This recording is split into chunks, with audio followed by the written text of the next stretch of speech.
सभी को राम राम नमस्कार दोस्तों। हमारी चर्चा चल रही थी पाश्चात्य राजनीतिक विचारकों पर। हमने सबसे पहले प्लेटो के बारे में अध्ययन किया और इसी कड़ी में आज हम अरस्तु के बारे में अध्ययन करते हैं। हम जानेंगे कि अरस्तु का जन्म कब हुआ, अरस्तु के परिवार संबंधी, राज्य संबंधी, विधि संबंधी, नागरिकता संबंधी क्या विचार थे। अरस्तु के बारे में वो सब कुछ जानेंगे जो परीक्षा की दृष्टि से महत्वपूर्ण है, जिनमें से परीक्षा में प्रश्न आते हैं। तो ये वीडियो जितने भी राजनीतिक से संबंधित, चाहे वो फर्स्ट ग्रेड हो, कॉलेज व्याख्याता हो, नेट जेआरएफ हो, या जितने भी हायर एजुकेशन इंट्रेंस एग्ज़ाम होते हैं, उन सब में पाश्चात्य राजनीतिक विचारकों से संबंधित प्रश्न पूछे जाते हैं। तो चलिए चलते हैं, हम डिटेल में समझते हैं पाश्चात्य राजनीतिक विचारक अरिस्टोटल यानी अरस्तु के बारे में। तो देखिए मित्रों, अरस्तु का जन्म 384 ईस्वी पूर्व हुआ। कब हुआ? 384 ईस्वी पूर्व हुआ और ये 322 ईस्वी पूर्व तक रहे। तो कुल मिला के हम कह सकते हैं कि इनका जीवन काल 384 ईस्वी पूर्व से 322 ईस्वी पूर्व तक था। अरस्तु के बारे में और देखते हैं क्या क्या महत्वपूर्ण जानकारी हैं। तो अरस्तु का जन्म 384 ईस्वी पूर्व थ्रेस स्टारगिस नामक जगह पर हुआ, जो यूनानी उपनिवेश था। यानी यह जगह जो स्टारगिरस है, ये पहले यूनानी उपनिवेश था। अरस्तु महान प्राचीन यूनानी राजनीतिक दार्शनिक प्लेटो का शिष्य और विश्व विजय की महत्वाकांक्षा रखने वाला सिकंदर का गुरु था। यानी अरस्तु कौन था? सिकंदर का गुरु था। हम देखते हैं, देखिए सबसे पहले सुकरात और सुकरात का जो शिष्य है वो कौन था? प्लेटो। और प्लेटो का शिष्य अरस्तु। तो ये ऐसे क्रम में, अरस्तु का गुरु प्लेटो, प्लेटो का गुरु सुकरात। तो अरस्तु क्या माने जाते हैं? अरस्तु राजनीतिक विज्ञान के पिता माने जाते हैं, फादर ऑफ पॉलिटिकल साइंस। ये याद रखना है हमें, अरस्तु राजनीति विज्ञान के पिता माने जाते हैं। अरस्तु ने राजनीति विज्ञान को क्या कहा? मास्टर साइंस कहा। और एक लीसियस नामक शैक्षणिक संस्था की स्थापना 335 ईस्वी पूर्व में की। और जो हमने इससे पहले पढ़ा था, प्लेटो ने जो शैक्षणिक संस्था की स्थापना की थी, उसका क्या नाम था? एकेडमी। और अरस्तु की शैक्षणिक संस्था का क्या नाम है? लीसियम। तो ये याद रखना है। इसके बाद आगे अरस्तु से संबंधित है कि अरस्तु की अध्ययन पद्धति थी वो स्वदेशात्मक पद्धति थी। अरस्तु के अनुसार किसी वस्तु का उद्देश्य पूर्व निर्धारित होता है। यानी अगर किसी भी वस्तु का उद्देश्य वो पूर्व से ही निर्धारित होता है। यानी हम कह सकते हैं कि संपूर्णता की कल्पना पहले की जाती है, जैसे बीज से पहले वृक्ष की कल्पना की जाती है, तो संपूर्णता की कल्पना पहले की जाती है इसमें। तो अरस्तु की अध्ययन पद्धति स्वदेशात्मक पद्धति थी। अरस्तु के अनुसार राज्य मनुष्य का पूर्वगामी है। यानी राज्य से पहले ही मनुष्य था, यानी पहले मनुष्य बाद में राज्य। और प्लेटो में क्या था कि राज्य व्यक्ति का वृहद रूप था। तो ये हम तुलनात्मक अंतर भी इनके बारे में जान लेना जरूरी है। तो अरस्तु ने जिस सिद्धांत का प्रतिपादन किया, जिस सिद्धांत का अनुसरण किया, वह स्वर्णिम मध्य मार्ग के सिद्धांत का प्रतिपादन किया। अरस्तु के चिंतन में मध्यम मार्ग का विचार प्रभावी है। तो अरस्तु के चिंतन में मध्यम मार्ग का विचार प्रभावी है। मध्यम मार्ग।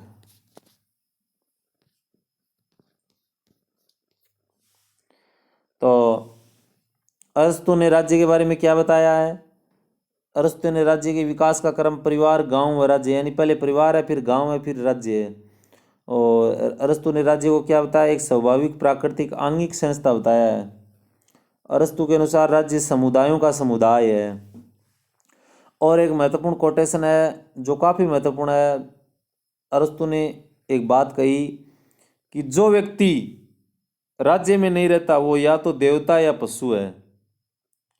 यानी अगर कोई इंसान है तो वो पक्का किसी न किसी राज्य में रहेगा, अगर वो राज्य में नहीं रहता तो या तो देवता है या पशु है। तो अरस्तु का ये जो कोटेशन है ये काफ़ी महत्वपूर्ण है। और अरस्तु के आदर्श राज्य से संबंधित जो विचार हैं वो अरस्तु की शासन प्रणाली पॉलिटी होनी चाहिए। राज्य की जनसंख्या न कम न ज़्यादा होनी चाहिए। राज्य का आकार भी न कम न ज़्यादा होना चाहिए। राज्य समुद्र के किनारे स्थित होना चाहिए। नागरिकों का चरित्र बुद्धिमान साहसी दोनों का मिला जुला रूप होना चाहिए। तो ये अरस्तु के राज्य से संबंधित विचार थे। अरस्तु ने जो राज्य को बताया वो क्या आंगिक राज्य बताया है। आंगिक राज्य के समर्थन राज्य को व्यक्ति से ज़्यादा महत्व देते हैं, यानी इन्होंने राज्य को हम कह सकते हैं कि व्यक्ति से ज़्यादा महत्व दिया है। इसलिए अरस्तु कहते हैं कि राज्य व्यक्ति का पूर्वगामी है, यानी व्यक्ति से पहले ही राज्य आ गया था। जिस प्रकार हम बीज से पहले पौधे की परिकल्पना करते हैं, ठीक उसी प्रकार है राज्य एक स्वाभाविक अथवा प्राकृतिक संस्था। अब अरस्तु ने राज्य को क्या माना है, एक स्वाभाविक अथवा प्राकृतिक संस्था माना है। और अब देखिए अरस्तु के परिवार संबंधी क्या विचार हैं। तो अरस्तु के अनुसार परिवार एक स्वाभाविक संस्था है और अरस्तु ने परिवार को महत्व दिया है। अरस्तु ने परिवार में पति पत्नी बच्चे व दासों को भी शामिल किया है। अरस्तु ने परिवार में पति पत्नी और दासों को भी शामिल किया है। अरस्तु के अनुसार परिवार में पति पत्नी बच्चे व दास होते हैं। परिवार का मुखिया पति होता है जिसमें विवेक सर्वोच्च होता है। पत्नी में अल्प विवेक होता है जबकि बच्चों में विवेक अविकसित होता है। अब इन्होंने बताया कि किसमें कितना कितना जो बुद्धि दिमाग या विवेक या सोचने समझने की शक्ति होती है उसके बारे में। तो डनिंग ने क्या कहा है कि जब पति पत्नी को निर्देश देता है तो उसकी भूमिका संवैधानिक सलाहकार की होती है। जब पिता पुत्र को निर्देश देता है तो उसकी अधिनायकवादी की होती है। जब पति देता पत्नी को तो संवैधानिक सलाहकार, जब पिता देता पुत्र को तो अधिनायकवादी, और जब मालिक देता दास को तो भूमिका उसकी निरंकुश होती है। अब देखिए आगे जो अरस्तु के दास प्रथा संबंधी विचार हैं उनके बारे में देखते हैं कि क्या कहा है उन्होंने। तो अरस्तु ने दास प्रथा का समर्थन किया। अरस्तु के अनुसार वे व्यक्ति दास हैं जो विवेक शून्य हैं, यानी जिसमें सोचने समझने की बुद्धि की विवेक जिनमें कम है वो क्या है, दास हैं। अरस्तु के अनुसार जिन व्यक्तियों में विवेक बहुत ही कम है या विवेक शून्य है वो दास हैं। अरस्तु ने विवेक शून्य लोगों को दासों की श्रेणी में रखा जो शारीरिक रूप से बलिष्ठ लोगों के दास होते हैं। दास मनुष्य की जीवित संपत्ति व परिवार का भाग बताया। तो दास के बारे में क्या क्या कहा है कि जो व्यक्ति विवेक शून्य वो दास हैं, और दास बलिष्ठ जो व्यक्ति हैं उनके जो विवेक शून्य होंगे वो दास रहेंगे। और दासों को उन्होंने परिवार में शामिल किया और परिवार की जीवित संपत्ति बताया है। तो अरस्तु ने दास के बारे में और क्या क्या बताया है। ये प्रकृति का नियम है कि श्रेष्ठ दिनों पर शासन करे, तो दास प्रथा प्राकृतिक है। दास और स्वामी दोनों के लिए उपयोगी है। तो जो दास प्रथा वो दास और स्वामी दोनों के लिए उपयोगी है। तो ये दास के बारे में बताया है। और इसके बारे में अरस्तु के जो कानून संबंधी, जो विधि संबंधी, विधि का शासन संबंधी जो विचार हैं, विधि का शासन के बारे में उनका क्या कहना है उनके बारे में देखेंगे। तो अरस्तु ने अपने गुरु प्लेटो के विपरीत विधि के शासन को महत्व दिया। तो देखिए प्लेटो ने हमें पढ़ा था, प्लेटो ने आदर्श राज्य को श्रेष्ठ माना है। प्लेटो ने कानून से बढ़कर भी आदर्श राज्य को माना है, यानी आदर्श शासक को माना। आदर्श शासक को राजा कानून से भी बढ़कर माना है उन्होंने। जबकि ये क्या बताता है, ये अरस्तु बताते हैं कि विधि के शासन का महत्व बताते हैं और सब कुछ विधि के दिन बताते हैं। और विधि क्या है, वासना रहित विवेक है, यानी कानून एक ऐसा है जो किसी प्रकार की वासना नहीं रखता, वासना रहित विवेक है। और अरस्तु ने विधि को महत्व दिया और विधि को सद्गुण का पर्याय बताया है। जो अरस्तु की जो महत्वपूर्ण रचना थी वो कौन सी थी, पॉलिटिक्स। अरस्तु की महत्वपूर्ण रचना पॉलिटिक्स। तो ये भी काफ़ी बार पूछ लिया जाता है कि अरस्तु की जो महत्वपूर्ण रचना थी वो कौन सी थी, पॉलिटिक्स। ये भी याद रखना है। अरस्तु के अनुसार विधि अवैयक्तिक होती है क्योंकि विधि शासक व शासित दोनों पर समान रूप से लागू होती है। तो कानून सभी के लिए समान है, ये बात भी उन्होंने कही। और शासन का जो आधार है वो शासित की सहमति से ही चलाया जाना चाहिए, स्वेच्छाकारी नहीं होना चाहिए। तो ये भी कानून से संबंधित उन्होंने जो विचार बताए वो हैं कि सब कुछ कानून के अधीन है और जो विधि है वो वासना रहित विवेक है।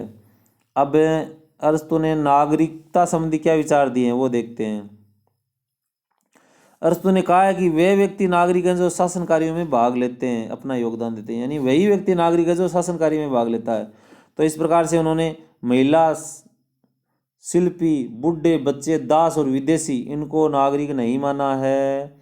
अरस्तु ने जो उच्च स्तर पर जो शासन में भाग लेते हैं उन्हीं व्यक्तियों को नागरिक माना है। तो आ सकता है कि अरस्तु ने निम्न में से किन किन व्यक्तियों को नागरिक नहीं माना है। तो महिलाओं को नहीं माना, शिल्पी को नहीं माना, बूढ़े व बच्चों को नहीं माना, दासों को नहीं माना, विदेशी को नागरिक नहीं माना है। तो अरस्तु ने इनको नागरिक नहीं माना है। और अरस्तु ने यह भी कहा है कि ये तो प्रकृति का नियम है कि वरिष्ठ कनिष्ठ पर शासन करेगा। तो अरस्तु की जो नागरिकता है वो कर्तव्य पर आधारित है। और अरस्तु की नागरिकता की मान्यता का आधार नैतिकता का विकास करना है। अरस्तु की मान्य नागरिकता जन्म या निवास स्थान के आधार पर प्राप्त नहीं होगी। जिस प्रकार अभी वर्तमान में जो भारतवासी को नागरिकता वो जन्म या निवास के आधार पर है, लेकिन अरस्तु के टाइम ऐसा नहीं था। अरस्तु बताते हैं कि जो जो व्यक्ति शासन कार्य में भाग लेता वही नागरिक है, बाकी ये जो बच्चे, बूढ़े, शिल्पी, विदेशी, दास ये नागरिक नहीं है। अब अरस्तु ने कहा कि नागरिकों के गुण कैसे होने चाहिए, नागरिकों में कौन कौन से गुण होने चाहिए।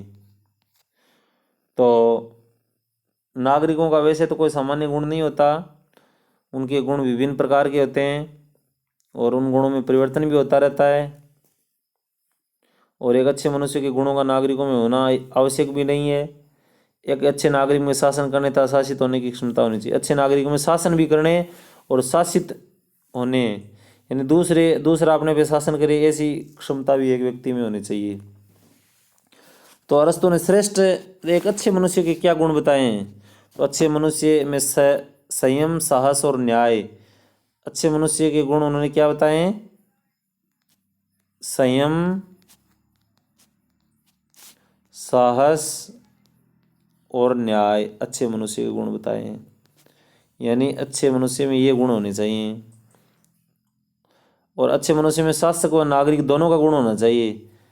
श्रेष्ठ मनुष्य के गुण स्थिर व अपरिवर्तनशील होते हैं। जो मनुष्य श्रेष्ठ होगा उसके गुण बदलते नहीं रहेंगे। अब संपत्ति से संबंधित अरस्तु क्या विचार है उसके बारे में अध्ययन करते हैं। अरस्तु की संपत्ति से संबंधित क्या विचार है। तो अरस्तु ने बताया कि हर व्यक्ति संपत्ति अर्जित करना चाहता है और संपत्ति अर्जन दो तरीके से होता है। एक तो प्राकृतिक तरीके से, जैसे खेती करना, पशुपालन करना और मछली पालन करना, और एक है शोषण। कैसे शोषण है? व्यापार और वाणिज्य से प्राप्त संपत्ति को शोषण की विधि से बताया इन्होंने। और इन्होंने जो प्राकृतिक तरीके से जो संपत्ति प्राप्त की जाती है, जैसे कृषि करना, मछली पालन करना, इसको ही सही बताया है। आगे देखते हैं अरस्तु से संबंधित क्या विचार हैं। और तो अरस्तु ने बताया है कि संपत्ति पर स्वामित्व व्यक्ति की बजाय परिवार का होता है। अरस्तु ने बताया कि संपत्ति पर जो स्वामित्व है वो व्यक्ति का नहीं, परिवार का होता है। अब आगे देखते हैं अरस्तु की क्रांति से संबंधित क्या विचार थे। तो अरस्तु की क्रांति का मूल कारण विषमता या समानता की आकांक्षा है। और जो दो प्रकार की समानता बताएं, एक तो निरपेक्ष समानता और एक आनुपातिक समानता। अरस्तु ने क्रांति का जो मेन कारण बताया वो क्या बताया है? अरस्तु ने क्रांति का मेन कारण बताया है गरीब वर्गों में सम्मान होने की आकांक्षा है तथा धनी वर्गों द्वारा विषमता बनाए रखना। इसलिए क्रांति अमीर व गरीब दोनों वर्गों द्वारा होती है। यानी क्रांति वो अमीर भी कर सकता है और गरीब भी कर सकता है। तो अमीर और गरीब दोनों वर्गों में होती है।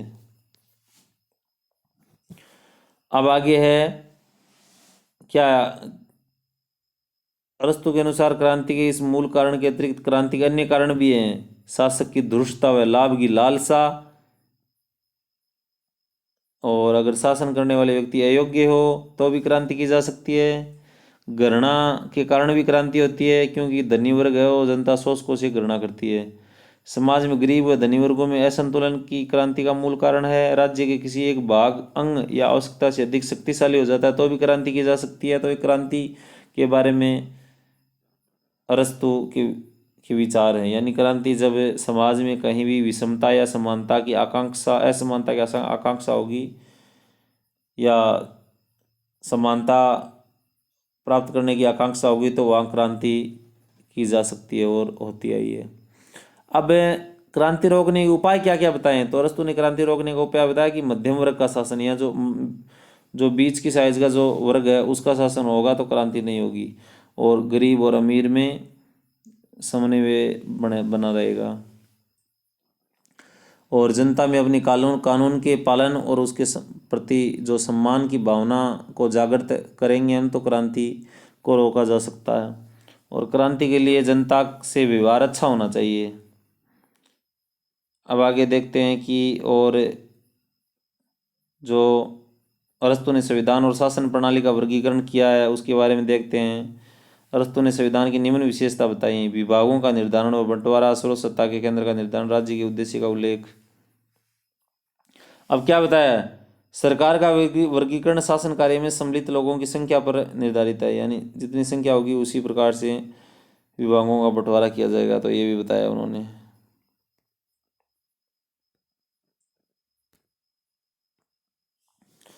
अब आगे है सर्वोत्तम व्यवहारिक शासन प्रणाली कौन सी होगी। तो अरस्तु ने सर्वोच्च शासन प्रणाली के लिए पॉलिटी शब्द का प्रयोग किया। पॉलिटी में मध्यम सद्गुण पाया गया है, तो पॉलिटी शासन प्रणाली का सर्वोत्तम रूप होगी, क्योंकि ये दो प्रकार की शासन प्रणालियों का मध्यम मार्ग होता है। अरस्तु के अनुसार पॉलिटी लोकतंत्र व गुणतंत्र शासन प्रणाली का सम्मिलित रूप है। अरस्तु के अनुसार सबसे बेहतर शासन प्रणाली राजतंत्र है, क्योंकि उसमें सर्वोच्च सद्गुण पाया जाता है। अब प्लेटो ने भी राजतंत्र को बढ़िया माना है, और जो अरस्तु के अनुसार भी राजतंत्र बढ़िया है, क्योंकि व्यक्ति में इतने गुण विवेक नहीं है कि वह लोकतंत्र शासन में रह सके। तो विवेकशील व्यक्ति भी सम्मिलित हो, साथ ही संख्या बल, इन दोनों की मिश्रित रूप से पॉलिटी शासन प्रणाली का उदय हुआ। अब अरस्तु के न्याय संबंधी सिद्धांत हैं। अरस्तु का न्याय क्या है? समानुपातिक न्याय है। अरस्तु का न्याय समानुपातिक न्याय है, समानुपातिक न्याय। तो ये भी आ सकता है परीक्षा में। और अरस्तु न्याय को दो भागों में विभाजित करता है। कौन कौन से? संपूर्ण न्याय और विशेष न्याय। संपूर्ण न्याय में क्या है? इस न्याय के आशय सामाजिक नैतिकता से। अरस्तु ने संपूर्ण न्याय के लिए सात्विकता शब्द का प्रयोग किया। अपने कर्तव्य का पालन करना ही न्याय है, यानी सबसे बढ़िया सार यही है कि हर व्यक्ति अपने कर्तव्य का पालन करेगा तो दूसरा व्यक्ति के खिलाफ अन्याय नहीं होगा, यानी अपने कर्तव्य का पालन करना ही न्याय है। और यही बात प्लेटो ने बोली है। तो प्लेटो का शिष्य भी था, इसलिए उनके गुणों का आना भी स्वाभाविक है। और जो विशेष न्याय है उसमें संशोधनात्मक न्याय और वितरणात्मक न्याय दो प्रकार के हैं। तो अरस्तु अनुपातिक समानता के विचार का समर्थक था। अरस्तु अंगणित और समानता के विचार का समर्थक नहीं। अरस्तु अंगणित या समानता के विचार का समर्थक नहीं है। अब देखिए अरस्तु ने कौन कौन से महत्वपूर्ण ग्रंथ लिखे, उनके बारे में चर्चा करेंगे और याद करने का प्रयास करेंगे। तो अरस्तु ने पॉलिटिक्स लिखी, हमने पढ़ा। On the soul and on memory and recollection लिखा। Athenian constitution, education, ethics, virtue and vice लिखा। मेटाफिजिक्स 10 से 14। ओइकोनोमिकिया मेगेनामोरिलिया लिखा। नाइकोमेशियम एथिक्स लिखा। द कॉटेजियस लिखा। टॉपिक लिखा। द पेरियर एनालिटिक लिखा। द पोस्टीरियर एनालिटिक्स लिखा। द रिहोट्रिक लिखा। द पोएटिक्स लिखा। तो ये अरस्तु के प्रमुख ग्रंथ। लेकिन मैं मानता हूँ कि आप अगर अरस्तु का महत्वपूर्ण ग्रंथ पॉलिटिक्स याद रखो तो भी काफ़ी होगा। मानव जीवन का मूल उद्देश्य प्रसन्नता प्राप्त करना। अरस्तु ने क्या बताया कि मानव जीवन का मूल उद्देश्य क्या है? प्रसन्नता प्राप्त करना, जिसे यूनानी भाषा में यूडेमोनिया कहा जाता है। व्यक्ति एक राजनीतिक प्राणी है। यूनानी भाषा में इसका अर्थ जून पॉलिटिकन है, यानी व्यक्ति क्या है? एक राजनीतिक प्राणी। अरस्तु ने व्यक्ति को राजनीतिक प्राणी बताया है, और इसको जो यूनानी भाषा में जून पॉलिटिकन बोला गया है। और एक और है, यूनानी युग में सभी लोग क्या एक साथ बैठते थे, जिसे एक्लेसिया कहा जाता है। ये विधायिका की भांति कार्य करती थी, यानी एक साथ बैठकर जो भी फैसला करते हैं, जो भी विचार विमर्श करते हैं, उसको एक्लेसिया बोलते थे। तो अरस्तु से संबंधित हमने पढ़ा, अरस्तु से संबंधित हमने काफ़ी जानकारी हासिल की। तो इससे क्या सिद्ध होता है कि अरस्तु क्या क्या, अरस्तु की जो अध्ययन पत्ति है वो स्वदेशात्मक पत्ति थी। अरस्तु ने बताया कि राज्य मनुष्य का पूर्वगामी है, यानी पहले पौधे की कल्पना की और बाद में बीज को माना है। अरस्तु ने बताया कि जो राज्य में नहीं रहता वो देवता या पशु है। और अरस्तु ने बताया कि जो बढ़िया नागरिक होगा उसमें बुद्धिमान और साहसी दोनों का मिला जुला रूप होगा। अरस्तु ने राज्य को आंगिक राज्य की संज्ञा दी है। अरस्तु ने परिवार को महत्वपूर्ण माना और जो संपत्ति होगी वो परिवार की होगी। अरस्तु ने परिवार को एक स्वाभाविक संस्था माना है। और अरस्तु ने बताया कि जिसमें विवेक नहीं है वो दास है, और दासों को अरस्तु ने जीवित संपत्ति बताया है। अरस्तु के अनुसार कानून वासना रहित विवेक है, ये भी याद रखना है।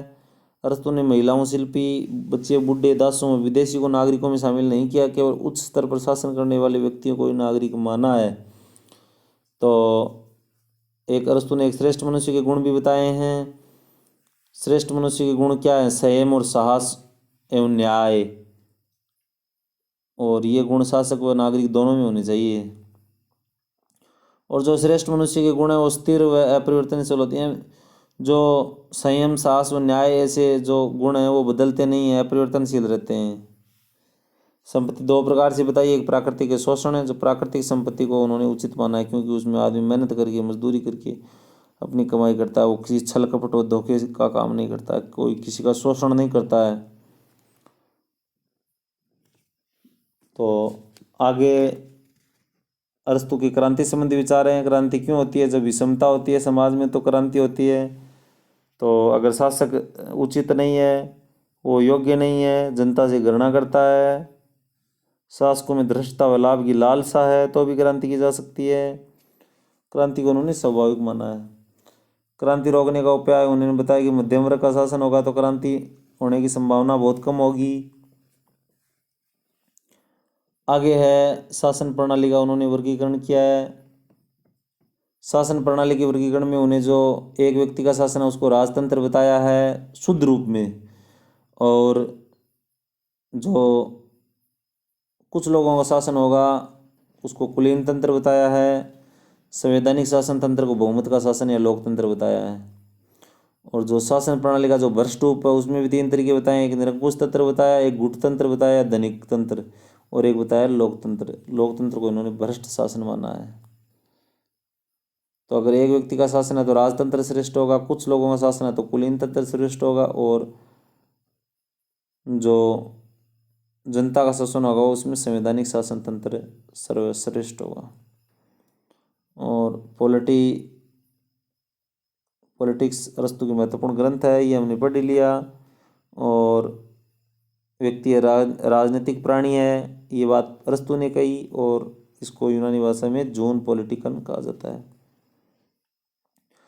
तो अरस्तु से संबंधित जो भी फैक्ट थे, अरस्तु से संबंधित जो भी जानकारी थी हमने आपके सामने साझा की। अगर उसमें छूट गई है तो भी कमेंट करके बताना, और वीडियो को लाइक करना, अपने दोस्तों को शेयर करना, ताकि वो भी इसका लाभ उठा सकें, और चैनल को सब्सक्राइब करें ताकि आपके पास जब भी कोई वीडियो मेरी तरफ से आएगी तो आपके पास आ जाएगी। आपको अच्छा लगे तो देख लेना, नहीं अच्छा लगा तो रहने देना। और पर अगर एक लाइक तो ज़रूर करना। तो इसी तरह बने रहिए। आपका अपने channel GK with Kailash Punia, और लगातार चैनल से जुड़े रहिए। धन्यवाद।